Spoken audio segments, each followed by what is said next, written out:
pode se sentar, meus irmãos.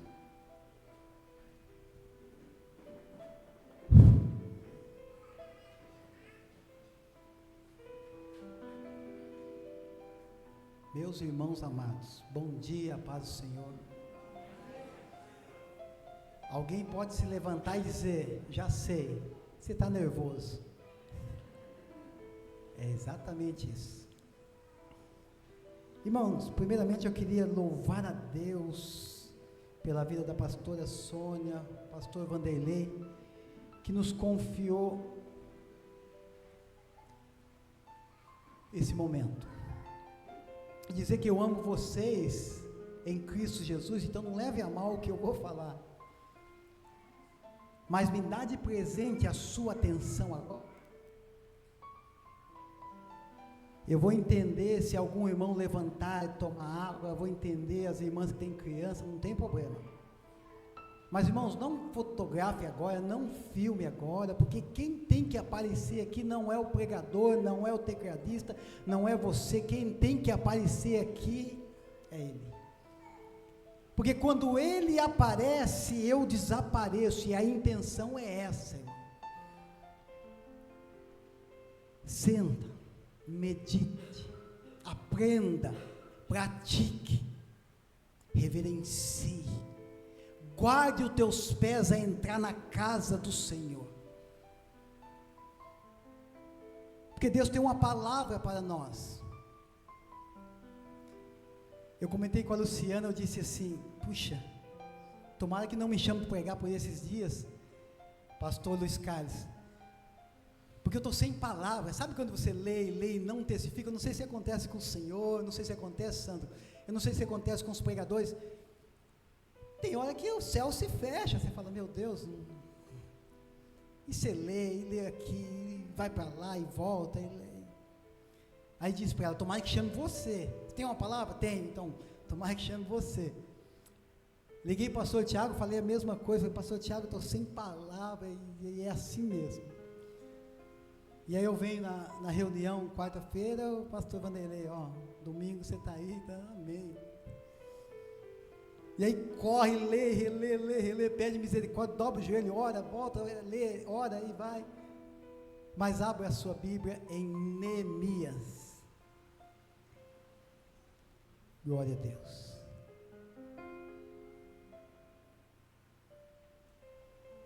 Ainda bem que eu tenho o meu tecladista aqui para me ajudar.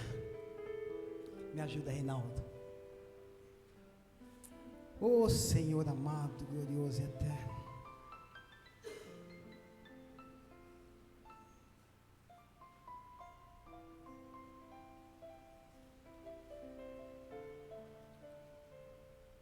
Neemias capítulo 1.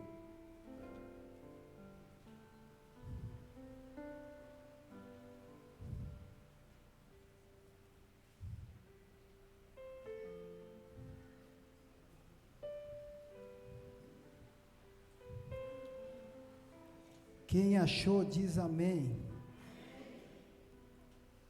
Neemias capítulo 1, versículo 1.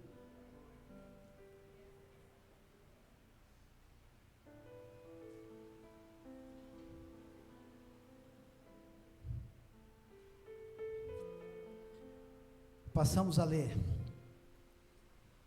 As palavras de Neemias, filho de Acalias.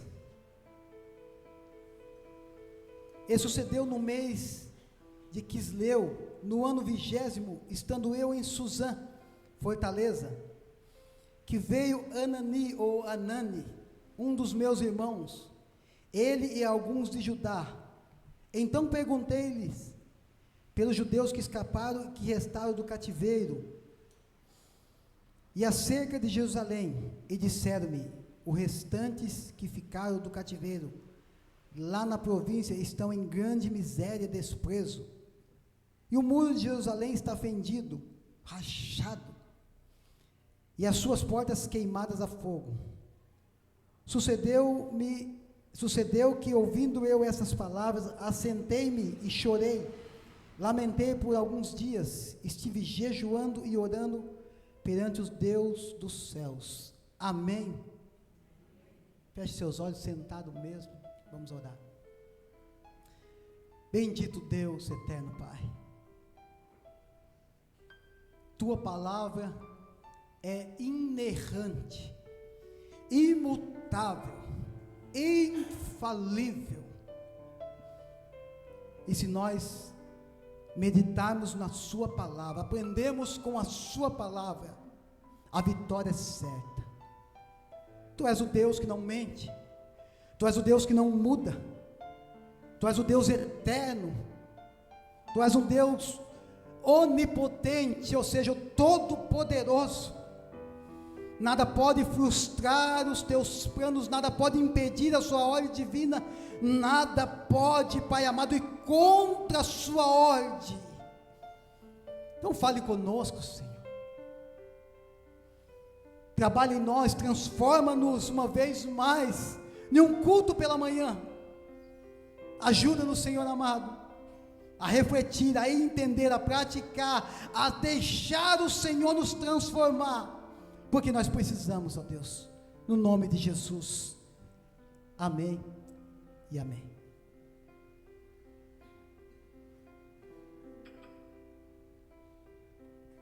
Neemias, um dos maiores líderes da Bíblia, um exemplo de liderança. Mas é interessante que tudo começa dentro do coração do homem, dentro do coração de Neemias. Quem levantou Neemias? Foi Deus. O homem quem Deus usou para ajudar Neemias, o rei Artaxerxes. Mas tudo começa dentro do coração de um líder, de Neemias. Não adianta todos nós aqui orarmos por milagres, por almas, por avivamentos, por crescimento, se não tiver no coração dos pastores a mesma coisa. Então temos que estar em unidade para com o reino espiritual. Salomão disse: põe o teu coração sobre o lugar, lá em Provérbios. Quando o pastor lidera a igreja com a sua cabeça, ele se torna racionalista demais, ele se torna ele quer levar a igreja como uma empresa, como um empresário, e não funciona. Quando ele lidera só com os pés, ele vai caminhar, andar, e uma hora vai cansar. Quando ele lidera com as mãos, ele quer fazer.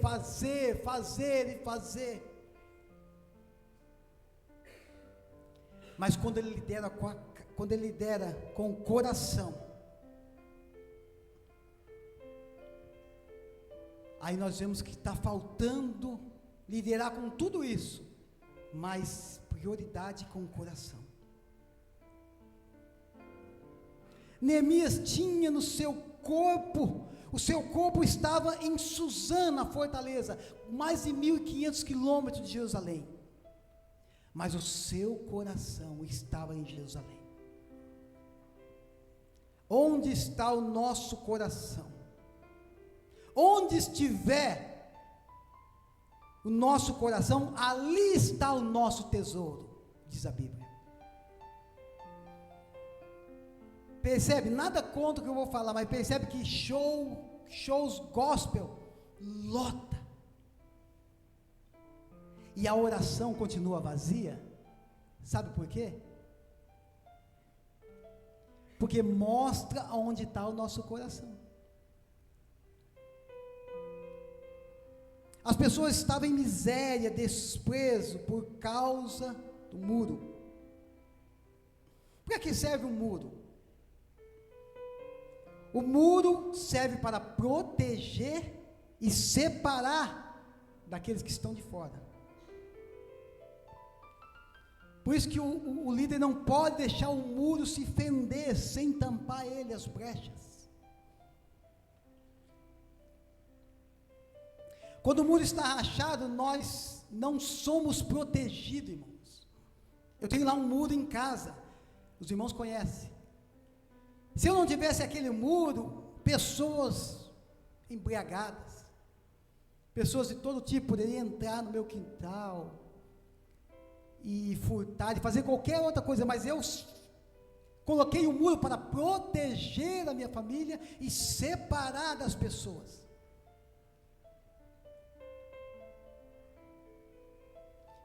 Portas queimadas, a Bíblia diz.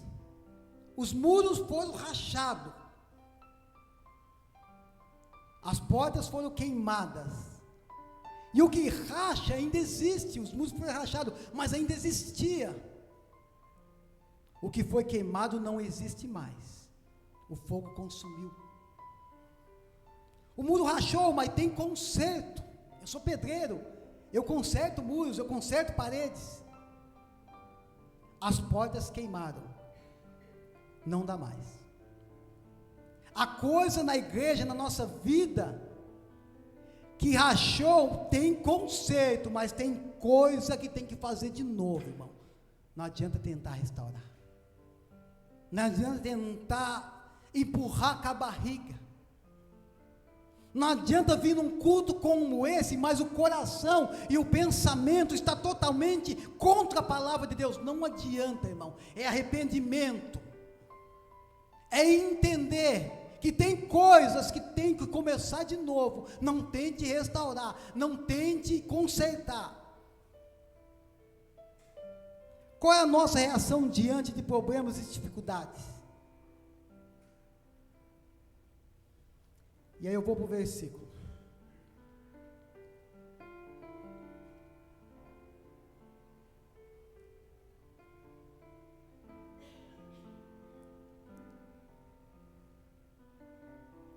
Versículo 3. Os restantes que ficaram do cativeiro da província estão em grande miséria, desprezo, o muro de Jerusalém fendido e as portas queimadas. 3 coisas eu destaco aqui. Qual a nossa reação diante dessas dificuldades que vêm sobre as nossas vidas, sobre a igreja? Percebe que o primeiro impacto, a primeira notícia que ele recebe do seu irmão, vai dizer que os que estavam em Jerusalém, estavam em grande miséria e desprezo. Aí vai falar que o muro de Jerusalém estava fendido, as portas queimadas. Aí,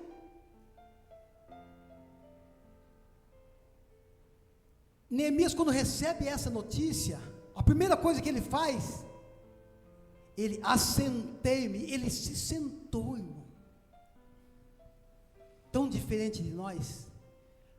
Nós recebemos notícia, queremos correr, pegamos o carro, vamos lá resolver, e corre, e vai para cá, e vai para lá, num desespero, numa correria. Ei, irmão, se Deus te mandar sentar, não olhe se tem cadeira, senta, irmão. Senta por um momento. Ele assentou e recebeu aquela notícia.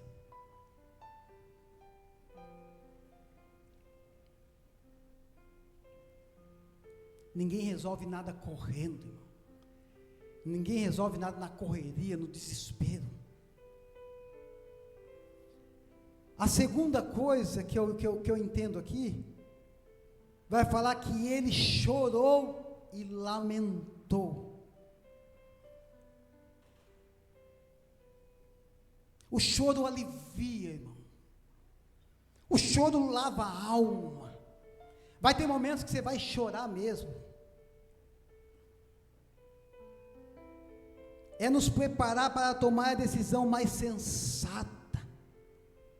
O choro pode durar uma noite, a Bíblia diz, mas a alegria, irmão, ela vai vir. Você pode ter certeza que ela virá. Depois de você se assentar e chorar, você vai tomar decisões inteligentes. A alegria vem pela manhã. Eu vi um testemunho de um pastor, eu achei interessantíssimo, muito renomado. Ele disse que pegou um casal E o casal, se tivesse uma arma, um atirava no outro, e tão difícil que estava a situação. E foi 2 horas e meia o pastor tentando acalmar, e o homem era bravo, irmão, o homem queria bater na mulher, e o pastor calma, e isso, aquilo, e o aconselhamento, 2 horas e meia, o pastor falou, não sei o que fazer, Senhor, me ajuda, eu não sei o que falar mais, já falei tudo que tinha que falar, eu não sei o que fazer mais.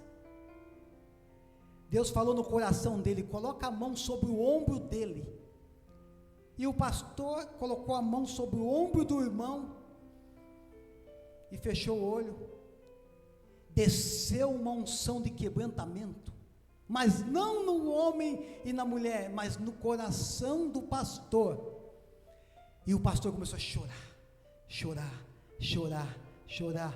e o irmão olhou, pastor, está chorando, por quê? É por mim? É por você, é por vocês.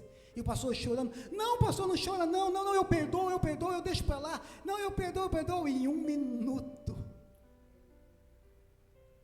às vezes chorar é necessário, aquele choro que fala mais do que palavras, aquele choro quando você dobra o joelho, você não tem palavras, mas a lágrima vem e o Senhor vai entendendo o significado de cada gota caindo. Assentei-me e chorei.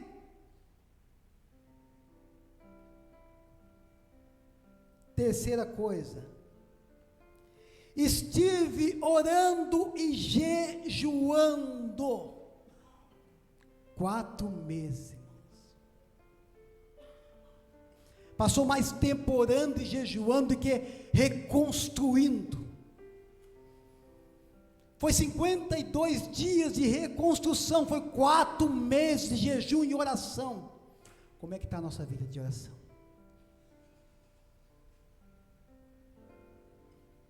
Nós queremos resultados, mas não queremos falar com Deus.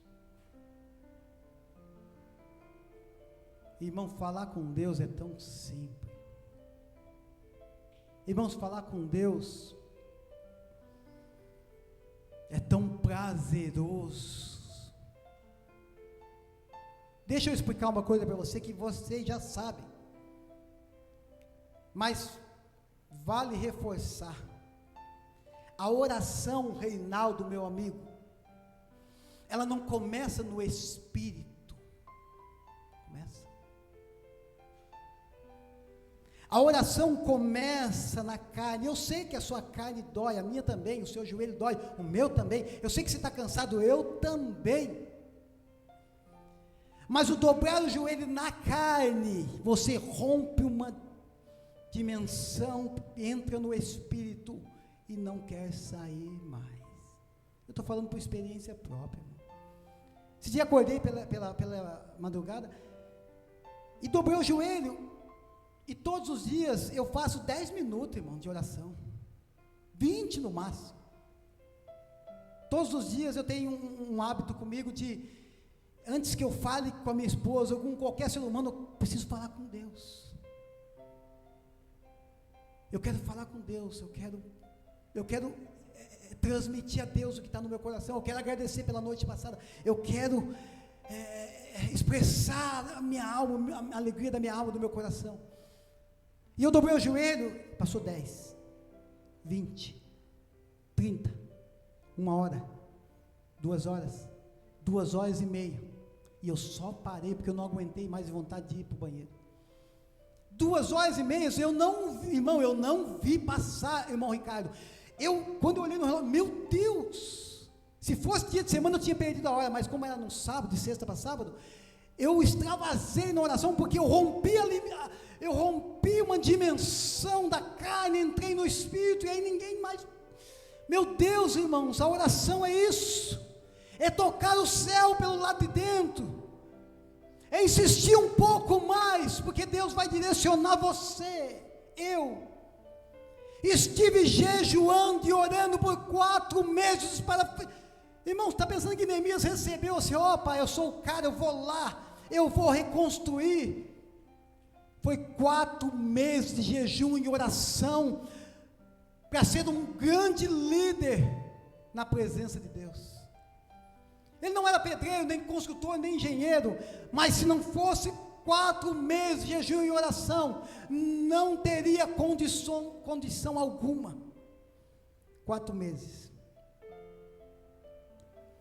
Neemias faz parte daqueles judeus que havia nascido na Babilônia. Interessante é que Neemias não recebeu nenhuma profecia, não viu nenhum anjo, não teve nenhuma visão. O chamado de Neemias foi muito simples, irmão. O chamado de Neemias foi maravilhoso. Sabe o que Deus fez para chamar Neemias? Deus apresentou para ele uma necessidade. Nós nos deparamos com necessidades e não conseguimos enxergar o trabalhar de Deus, a provisão de Deus diante da necessidade. Nós fugimos. Vai ter momentos que Deus vai nos apresentar uma necessidade para poder nos usar, simples assim. Se você está vivendo necessidades, preste atenção, porque Deus está querendo te usar. Deus não vai falar com você, não vai ter profecia, Ele só vai apresentar uma necessidade. Às vezes não vai ter revelação, profecia, não vai ter nada disso, visão, vai ser somente uma necessidade. Alguns homens da Bíblia me encantam, me fascinam. Eles se destacam por fazerem coisas que Deus não mandou eles fazer. Deus apenas apresentou uma necessidade. Deus não mandou Davi enfrentar o gigante. Você pode ler lá, Deus não mandou. Deus apresentou para Davi uma necessidade. Olha o tamanho do gigante aí. Ninguém encara, pois eu vou, no nome do Senhor dos Exércitos. Deus não mandou Elias profetizar a seca. Elias aparece no cenário. A Bíblia só fala que ele era de Tisbé. Elias o tisbita. Ele aparece na cena caótica de Jerusalém, na idolatria. Ele aparece no momento que Israel estava corrompido, servindo a outros deuses, adorando Baal, o Deus da fertilidade, o Deus que fazia chover. Eles acreditavam. Elias aparece e fala: segundo a minha palavra. Meu Deus do céu, Deus não mandou. Profetizou a seca. Deus não mandou Neemias reconstruir os muros de Jerusalém. Deus apresentou para ele o problema, a necessidade. Deus vai despertar alguns aqui, apresentando somente uma necessidade, irmãos.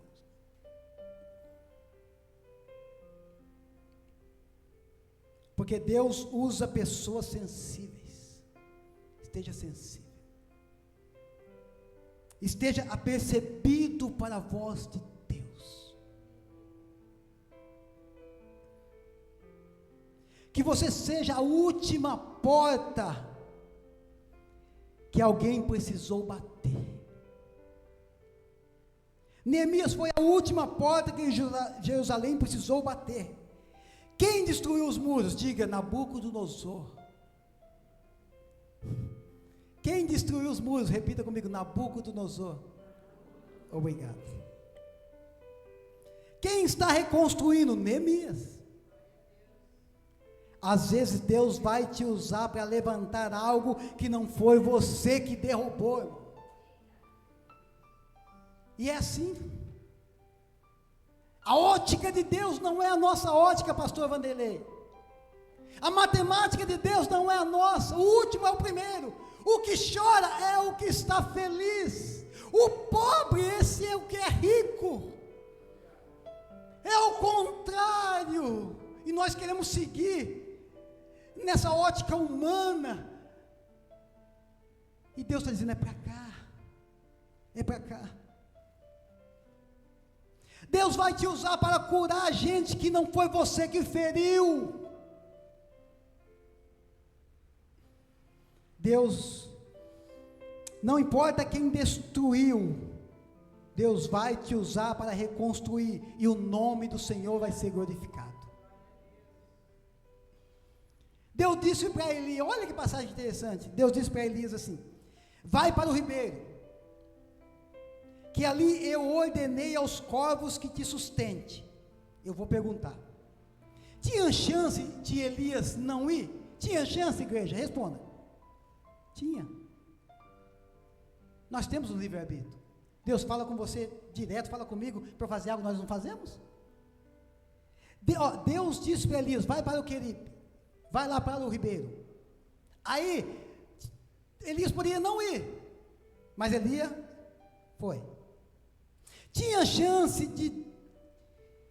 dele ir e Deus não cuidar dele? Aí não tinha. Se Deus promete uma coisa, Ele cumpre. Presta atenção, tinha chance de Elias não ir, Deus falou, Elias, vai, esconde lá no ribeiro. Elias poderia falar, não, eu vou ficar aqui, eu sou profeta. Tinha chance de Elias não ir, mas Elias foi. Agora, tinha chance de Deus não cumprir a palavra dele? Não. Deus sempre vai cumprir as suas palavras. Deus disse a Elias, vai, porque eu já ordenei aos corvos com você. Deus fala, com a providência Deus ordena. Eu já ordenei os corvos a te sustentar. Conosco Deus fala, nós obedecendo ou não? Mas se nós obedecer com a providência, Ele não fala, Ele ordena, é uma ordem de vida, uma ordem de comando vinda do céu. Ei, mar, se abre.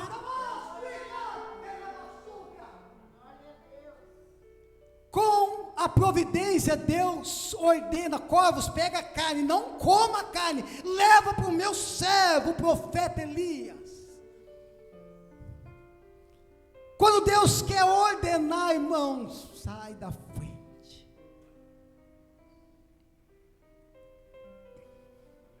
Neemias no capítulo 2, 11, vamos ler, 2:11. Cheguei a Jerusalém e estive ali 3 dias. Presta atenção, irmãos. Primeiro ele chega a Jerusalém, depois de tantos dias viajando. 3 dias ele estudou a cidade. Estive ali 3 dias. E de noite me levantei, eu e poucos homens, comigo. E não declarei a ninguém o que o meu Deus me pôs no coração para fazer. Meu Deus do céu. Ideias certas, contadas antes do tempo, pode comprometer tudo. Projetos certos, contados antes da hora, pode colocar tudo a perder. Tem coisa que nós temos que tapar a boca e guardar no coração do que Deus falou, porque se contar, irmãos, existe Sambalás e Tobias e Gesem aí adoidado. Existem pessoas torcendo contra, infelizmente. Neemias se depara com inimigos, Sambalás, Tobias, Gesem, depois você lê lá, que usa uma arma para paralisar a obra de Deus, uma arma chamada afronta. Eles começam a afrontar Neemias e seus homens. Preste atenção no que eu vou dizer. Pessoas são livres para falar o que quiserem de você. É você que decide se isso vai afetar as suas emoções ou não, irmão. Pode falar.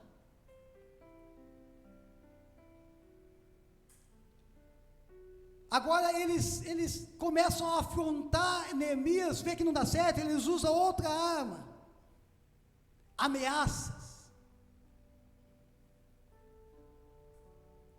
Pela afronta nós não paramos, vamos ameaçar Neemias agora. com uma guerra. Vamos dizer que vamos entrar em guerra contra ele. A notícia chega até Neemias. Neemias diz: vamos nos preparar. Neemias está trabalhando no muro com uma mão, e com a outra está com a espada na mão. Neemias se prepara. Neemias sabe que foi Deus que mandou ele ali. Eles tentam de todas as formas parar a obra de Deus. Não é assim? Aí fora, o inimigo tenta nos parar de todas as formas. Irmãos, é calúnia, é perseguição, irmãos, é desprezo, irmãos, é afronta. Meu Deus do céu. Essa semana no serviço eu tive uma afronta assim. Meu Deus do céu, o que me coube a fazer foi parar e travar, e na mente dizendo: te repreendo, em nome de Jesus. Porque pessoas não gostam de você do nada, irmãos. A unção de Deus atrai, irmãos, coisas boas, mas coisas ruins também. Basta você não negociar princípios e manter a sua identidade, irmãos. Se eu tenho liberdade de orar, pode o mundo inteiro não gostar, eu vou orar, irmãos. Eu vou orar, meu Deus, eu tenho esse hábito no serviço, eu sei que incomoda algumas pessoas, mas enquanto eu tiver liberdade para isso, a não ser que eu seja proibido, nós temos que ser sensatos, inteligentes e respeitar. Tem lugar que não pode, não faça, faça no banheiro, mas como eu posso, eu oro, porque eu não sei o que eu vou enfrentar durante o meu dia. Eu subo em andames, 8 metros de altura, se eu cair, irmãos, vocês vão no meu velório. Mas quando eu dobro o joelho, eu falo: os anjos estão me protegendo. A mão do Senhor está me guardando, o Senhor está na frente. Se eu cair é porque o Senhor permitiu e vai me levar, aleluia. Mas enquanto o Senhor tem todo o poder e ouvir o clamor deste lugar, protege, guarda, livra da livramento, porque o Senhor está aqui, aleluia. Goste quem gostar, eu não negocio.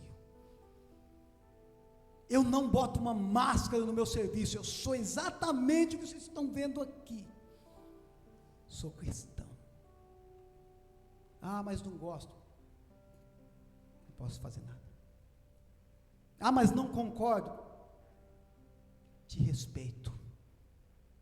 Mas eu continuo com a palavra de Deus.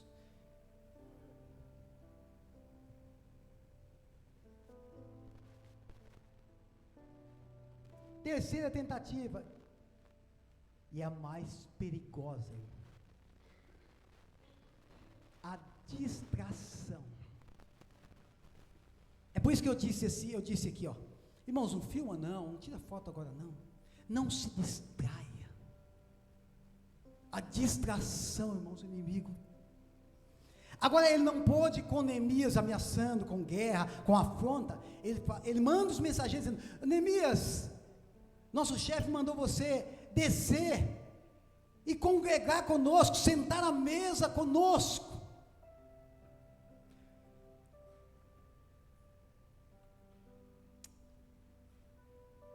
O objetivo é tirar o foco, irmão. É tirar do muro. Os inimigos disseram: vem, vamos cultuar, vamos se sentar à mesa. Tem gente que só é nosso amigo, irmão, enquanto nós falamos sim. Se você falar um não, acabou. Nós temos que falar não, nós temos que ter foco. Quem tem foco fala não. Não, eu não posso, eu estou numa grande obra aqui, não posso. Eu não posso ser conivente com isso, eu não posso concordar com isso. Eu tenho um propósito aqui, eu tenho uma responsabilidade aqui, eu não posso. Eu estou ensinando meu filho e minha nora, e eles batem de frente comigo. Eu falo: não adianta bater de frente comigo, você vai bater de frente com a palavra de Deus, mas sogro, é assim, mas Tudo bem, não, é assim, não, mas está aqui a palavra de Deus, não tem como fugir dela. A palavra de Deus não muda. Não muda, não tente passar um pano, não tente dizer, não tem nada, mais ou menos, é a palavra de Deus em nós. Somos cartas vivas, andando por esse mundo, dizendo: o Senhor é fiel, o Senhor não muda, não tem negócio. Se deparar com a gente, vai ter que ouvir a palavra, e ela confronta, pastor Luiz Carlos, é a palavra de Deus. Amo os irmãos, amo qualquer um daqui, mas se algum tiver no erro, desculpa, irmão, você vai ouvir a verdade, e se te ferir, é bom que você está vivo ainda, porque se não ferir, está feia a coisa, aí está mal, porque a palavra de Deus que está trabalhando em nós, transformando as nossas vidas, sem ela, nós não somos ninguém, nada, irmãos. Se tirar a palavra de Deus em nós, o Espírito Santo, acabou. Seremos escândalos aí fora, escândalos, mas ainda existe os remanescentes, ainda existe aqueles que temem a Deus, que anuncia a palavra viva, genuína, verdadeira, que não tem medo e não negocia, aleluia. Vem, Neemias, se assenta à mesa conosco.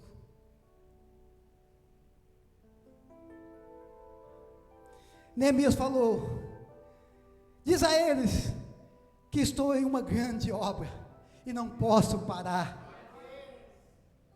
O convite foi para sentar numa mesa. Não troque seu muro por uma mesa, irmão.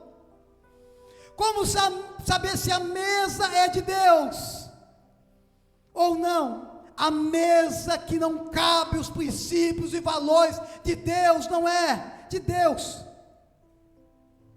Não cabe você. A mesa que não cabe os princípios e valores de Deus, não cabe você. A mesa que não cabe Deus, nela não cabe você, irmãos.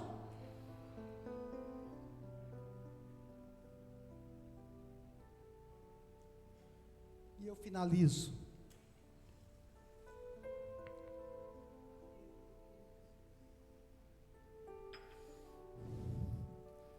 dizendo, mais pelo lado espiritual agora, sobre as igrejas e sobre a nossa igreja. O que tem de pessoas destruídas por dentro, fendidas, queimadas. O que tem de pessoas que pode estar aqui só a capa, só o corpo, mas o eterno Deus que está no nosso meio nesta noite, contempla e não dá para esconder nada dele, 7 olhos como chama de fogo.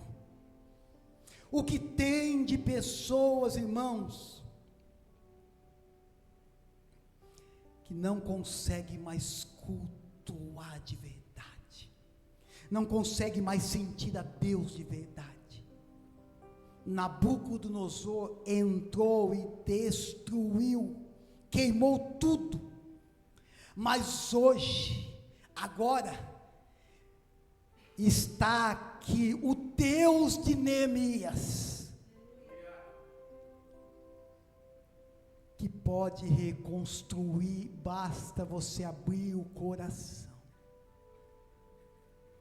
Eu gosto muito de uma passagem em Atos 12, que fala que Pedro é preso, e aí Pedro dorme, e a igreja, na casa de João Marcos, Maria, mãe de João Marcos, está orando, e aí o anjo vem, liberta Pedro vem, o portão se abre, Pedro está achando que é uma visão, de repente Pedro fala, não é uma visão, aconteceu, e Pedro vai onde? Na casa de Maria, mãe de João Marcos, bate na porta, a Bíblia diz que sai uma menina chamada Rodi, saiu a escutou, conheceu a voz de Pedro, é Pedro, se alegrou tanto, de alegria, não abriu a porta, voltou,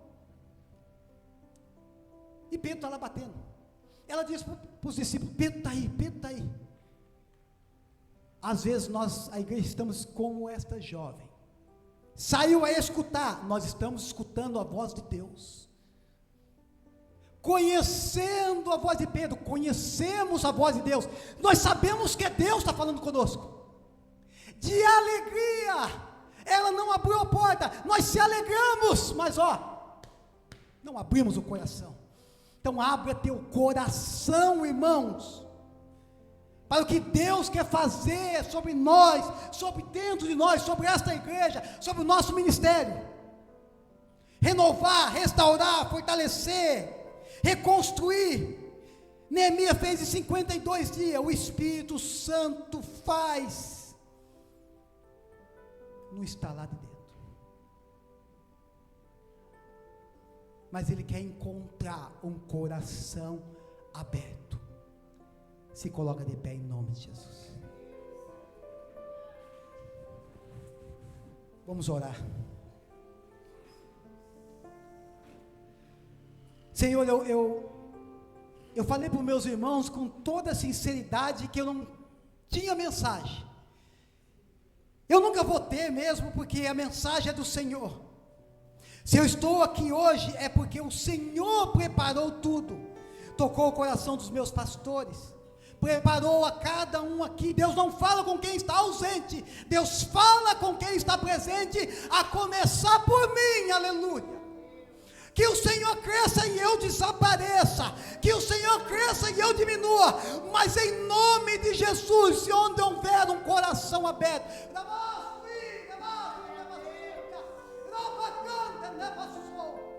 o Senhor pode tirar, pode reconstruir, pode começar a reforma, porque somente o Senhor pode fazer isto.